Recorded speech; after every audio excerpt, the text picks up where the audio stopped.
యానం జనాలకి నా నమస్కారాలు. నేను చెప్పవలసింది ఏంటంటే, నేను భారతీయ జనతా పార్టీలో చాలా అనేక ఏళ్ళుగా కొనసాగిస్తున్నాను. అలాగే ఒక కాంగ్రెస్ వైఫల్యాలు నా యొక్క పోరాటంలో చాలా ఎత్తిపొడిచి, ఆ యొక్క కాంగ్రెస్ ఇలా చేస్తుంది, అలా చేస్తుంది అని చాలా పోరాటాలు నేను బీజేపీ నుంచి చేసున్నాను.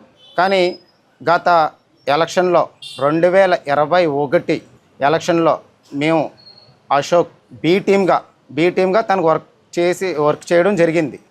అయితే తను ఇండిపెండెంట్గా గెలిచిన మర్నాడే పాండిచేరి బీజేపీ వాళ్ళు ఇతన్ని సంప్రదించడం జరిగింది. తర్వాత పాండిచేరి వెళ్ళిన తర్వాత అక్కడ పెద్దల్ని, పాండిచేరిలో బీజేపీ పెద్దలు వీళ్ళందరూ భేటీ అయ్యారు. గవర్నమెంట్ ఏర్పాట్లలో ఎవరెవరు అప్పటికే గవర్నమెంట్ ఏర్పాటుకి కావాల్సిన సంఖ్య వాళ్ళ దగ్గర ఉంది. అయినా కూడా ఇండిపెండెంట్గా ఉన్న వాళ్ళని కూడా సపోర్ట్గా మద్దతుగా తీసుకోవాలని బీజేపీ వీళ్ళతో సంప్రదించి పార్టీలో తీసుకున్నారు. అక్కడ నుంచి మనం కొనసాగడం ఈ 5 సంవత్సరాలు ఇతను పూర్తి మద్దతు బీజేపీ తరపు నుంచే వెళ్ళారు. కానీ ఇక్కడ ఏనాడు బీజేపీ గవర్నమెంట్ని సరైన యానంలో చిత్రపటాన్ని ఎలా డెవలప్ చేయాలి, యానానికి ఏ అవసరం ఉండాలి, మనం ప్రజలకి ఏం చెప్పాము, అవన్నీ ఇతను నిర్వహించడంలో విఫలమయ్యారు. ఎందుకంటే మనం ఒక పార్టీ పక్క నుంచి సపోర్ట్గా బీజేపీ ఉన్నప్పుడు ఒక గవర్నర్ దగ్గరకో లేదా పార్టీ ఇన్ఛార్జీలు పైన మినిస్టర్లు కింద ఉండి ఇన్ఛార్జీల కింద ఇచ్చి వాళ్ళ దగ్గరికి వెళ్ళి యానానికి ఇది కావాలి అది కావాలని అడగడంలో మనం పూర్తి వైఫల్యం అవ్వడం. కానీ బీజేపీ చాలా అవకాశాలు నీకు ఇచ్చింది. ఆనాడు సాయి సర్వనాన్ని ఇన్ఛార్జి కింద పంపి బీజేపీ పార్టీని డెవలప్మెంట్ చేయమని నీకు చేతిలో పెట్టినప్పుడు నేను డెవలప్మెంట్ చేస్తానని చెప్పి నువ్వు పార్టీని వేరే విధంగా వాడుకున్నావు. నువ్వు నీ స్వార్థానికే వాడుకున్నావు. కేవలం ఈ క్లబ్బులు, నీ యొక్క కాంట్రాక్టులు, ఎవరైతే కాంట్రాక్టర్ ఉంటారో వాళ్ళ కాంట్రాక్టుల అక్రమాలకి మట్టికే నీకు వాడుకున్నావు. ఏదైతే హెచ్ఆర్ సంస్థ చేసిన తప్పు అంతా ఇంత కాదు యానం ప్రజలకి. ఎందుకంటే మనకి 14 వార్డులుంటే వార్డుకి 10 మందిని చొప్పున నియమించుకుని 2 ట్రైసైకిల్ ఇచ్చి ఒక ట్రాక్టర్ ఇవ్వాలి యాక్చువల్లీ. కానీ మనం నియమించింది హెచ్ఆర్ ద్వారా చేసింది కేవలం వార్డుకి 2 చొప్పునే ఇచ్చావు నువ్వు.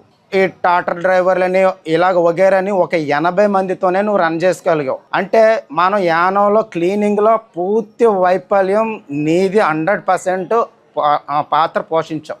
తర్వాత హెల్త్ దాంట్లో మనం చూసుకుంటే గవర్నమెంట్ హాస్పిటల్లో వ్యవస్థ అంటే ఎక్కడి నుంచి మారాలి, సరైన డాక్టర్, అడ్మినిస్ట్రేటివ్, అక్కడ చేస్తున్న నర్సింగ్, ఈ వ్యవస్థ మీద నువ్వేనాడు వెళ్ళి వాళ్ళతో కూర్చొని ఇలా ఉండాలి, ఈ డాక్టర్ ఇలా ఉండాలి, ఏ టైంకి వస్తున్నాడు అని ఏనాడు హాస్పిటల్కి వెళ్ళి చూసి వాళ్ళ అడ్మినిస్ట్రేటివ్ రన్ అవుతుందా, ట్యాబ్లెట్లు రన్ అవుతున్నాయా, రక్త పరీక్షలు కరెక్ట్గా రన్ అవుతున్నాయా, ఏనాడు వాళ్ళతో కమిటీలో కూర్చొని డాక్టర్ కమిటీతో కూర్చొని నువ్వు ఏనాడు చర్చించలేంది లేదు. 60 నెలలు నీవు ప్రతి 60 నెలలు అంటే 5 సంవత్సరాల పాటు ఉండే యానంలోనే చాలా తక్కువ. గవర్నమెంట్ హాస్పిటల్కి వెళ్ళి మరి కమిటీలో నువ్వు చర్చించి యానాలను మెరుగైన వైద్యాన్ని అందించడంలో నీ పోషణ ఎంతవరకు ఉన్నది నీకు తెలుస్తుంది. యానం జనానికి తెలుసు. ఎడ్యుకేషన్ సిస్టమ్, ఓన్లీ ఎడ్యుకేషన్ సిస్టంలో నువ్వు చేసిందల్లా ఏమైనా ఉంటే గవర్నమెంట్ ఒక స్కీము సైకిల్ డిస్ట్రిబ్యూషన్ చేసేటప్పుడు ఒక అతిథిగా ఉన్నావు తప్పితే అక్కడ జరుగుతున్న ఎడ్యుకేషన్ క్వాలిటీ, ఏ విధంగా మనం క్వాలిటీ అందించగలుగుతున్నాం మన ప్రజానీకానికి, ఏ విధంగా వాళ్ళకి భోజనం, పోషక భోజనం ఎంత వాల్యూతో వాళ్ళకి ఫుడ్ మనం వాళ్ళకి ఇస్తున్నాము, ఇది కూడా ఏ రోజు కూడా ఎడ్యుకేషన్ కమిటీతో కూడా నువ్వు ఏనాడు కూర్చోలేదు. అది పూర్తి వైఫల్యం మన మీదే ఉంది. అలాగే ఏరియా వేస్, వార్డులో బూతులు, మన వార్డులో ఎలా ఉన్నాం, ఏం జరుగుతుంది, సిస్టమ్ ఎలా నడుస్తుంది, డ్రైనింగ్ సిస్టమ్ కానీ, క్లీనింగ్ సిస్టమ్ కానీ, లేకపోతే దోమలతో బాధలు పడి మీకు దాని ద్వారా వచ్చే వ్యాధులు కానీ ఏనాడు వచ్చి బూత్ లెవెల్లో కానీ వార్డ్ లెవెల్లో కానీ అడిగి తెలుసుకున్నది ఏ రోజు లేదు. అదేవిధంగా మన 5 సంవత్సరాల పాలనలో మన పక్కనే వైఫల్యం ఉన్నది. కానీ మల్లాడి కృష్ణారావు రోల్లో తనంటూ ఒక భాగస్వామి గవర్నమెంట్లో తను కూడా కొనసాగుతూ తన యొక్క కృషి వల్లే ఎలా జనం అందరూ నీ పక్కనున్న వాళ్ళందరూ టర్న్ అయ్యి ఇతను చూశారు. అది మన నిర్లక్ష్యం, మన ప్రజలకు అందుబాటులో లేకపోవడం వల్లే ఈనాడు మళ్ళీ టర్న్ అయ్యి మల్లాడి కృష్ణారావు వైపుకు చూసే పరిస్థితి నువ్వే తెచ్చుకున్నావు, నువ్వే చేసావు క్లియర్గా. అతను ఈ 5 సంవత్సరాలు ఉన్న రోజుల్లో ప్రజల్లోకి ఒక స్పోర్ట్స్లో కానీ, ఒక టెంపుల్ ఈవెంట్లో కానీ, లేకపోతే ఏదైనా ప్రజలకి ఎవరైనా అక్కడ ఒక ఇంట్లో డెత్ అయ్యారనో కానీ, లేకపోతే వాళ్ళు ఒక ఫంక్షన్ అయ్యారనో కానీ ఇమ్మీడియట్లీ రాగానే ఆ రోజు షెడ్యూల్ క్లియర్గా ఉండి ప్రజల్లో ఉన్న వ్యక్తి కింద ఇవాళ మళ్ళీ విశ్వసించి ఆయన పక్కకు తిరిగారు జనాలు. ఇదంతా లోపాలు మనవే, ఇవాళ మనవే. ఇవాళ మనం మీరు అశోక్ గారు ఇవాళ మీరు ఉన్నారు, యానం జనాలకి ఏం చెప్తున్నారు మీరు ఎంతసేపుని? మల్లాడి కృష్ణారావు 25 సంవత్సరాల పాలన గురించే చెప్తున్నారు కానీ మనం జరిగిపోయిన దాని గురించి కానీ, మన 5 సంవత్సరాల పాలన జరిగిపోయిన దాని గురించి కానీ, లేదా ఈ 5 సంవత్సరాలు కొత్తగా ఎన్నుకోబడితే యానానికి ఏ విధమైన డెవలప్మెంట్ చేస్తానని కానీ ఏ విధమైనది నీ దగ్గర స్ట్రక్చర్ లేదు, ప్లాన్ లేదు. కేవలం పౌరుషం, ఎదటోడి మీద నగ్గాలి పంతానికే ఎలక్షన్ చేస్తున్నావు కానీ యానం డెవలప్మెంట్, యువతని ఏ విధమైన యానాన్ని ముందుకు తీసుకెళ్ళాలి, నీ 5 సంవత్సరాల్లో పాడైపోయిన యానం చిత్రపటాన్ని ఎలా బాగు చేయాలన్నది నీ దగ్గర విజన్ లేదు. ఎంతసేపు మనం మల్లాడి కృష్ణారావు మీద పోరాడుతున్నావు అనే నిదానాన్ని తీసుకెళ్తున్నావు నువ్వు. కృష్ణారావు గారు 2021 ఆ నినాదం మనం అంతం చేసేసాం. మళ్ళీ కొత్త రాజకీయాలే ముందుకు వచ్చినాయి. ఈ కొత్త రాజకీయాల్లో మన నిరంకుశ పాలన 5 సంవత్సరాల పాలనే ఇప్పుడు ట్రెండింగ్లో ఉంది. కానీ నువ్వు ఇవాళ ఎలక్షన్లో కాంగ్రెస్ పార్టీ తరపు నుంచి యానానికి ఏ విధంగా డెవలప్మెంట్ చేసి ఏ విధమైన యానాన్ని చిత్రపటాన్ని మారుతావని నీ దగ్గర ఏ విధమైన ఒక విజన్ లేదు. నెక్స్ట్, కాంగ్రెస్ గవర్నమెంట్ ఏర్పడడం వల్ల గతంలో 2016, 2021లో యానం జనాలు ఎంత లాసిపోయారన్నది నీకు తెలియదు. ఎందుకంటే నువ్వు 21 వచ్చావు కానీ 16, 2021లో ఆనాడు కాంగ్రెస్ గవర్నమెంట్ వైఫల్యంలో పోరాడింది మేము.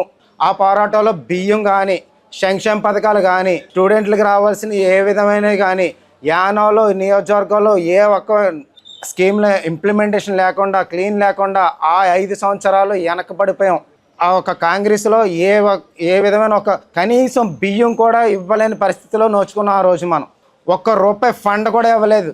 అలాంటి పరిస్థితి, భయంకరమైన వాతావరణం కల్పించింది ఆనాడు కాంగ్రెస్లో నారాయణ స్వామి ఎప్పుడు గవర్నర్ మీద రోజు ఫైట్ చేయడమే కానీ సరైన సానుకూలమైన వాతావరణం అయితే ఏ రోజు నారాయణ స్వామి తీసుకురాలేదు. నారాయణ స్వామిని కూడా పాండిచేరిలో అందరూ నరి అంటారు. నరి అంటే ఒక నక్క, గుంట నక్కతో పోలుస్తారు వాళ్ళు పాండిచేరిలోనే.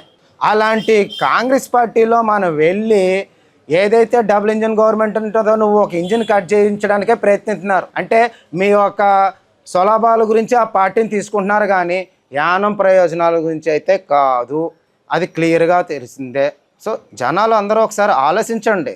రేపొద్దున్న ఎన్డీఏ గవర్నమెంట్లో మనం యానానికి ఏం తెచ్చుకోబోతున్నాం? మనం స్కీములు కానీ, లేదంటే డెవలప్మెంట్ కార్యక్రమాలు ఎమ్మెల్యే కాకుండా అంతకన్నా ఎక్కువ సెంట్రల్ గవర్నమెంట్ నుంచి వచ్చే ఫండ్స్ కానీ, ఆయన అంటూ ఒక విజన్ పెట్టుకున్నాడు యానం మీద, ఇలా డెవలప్ చేయాలనుకుని.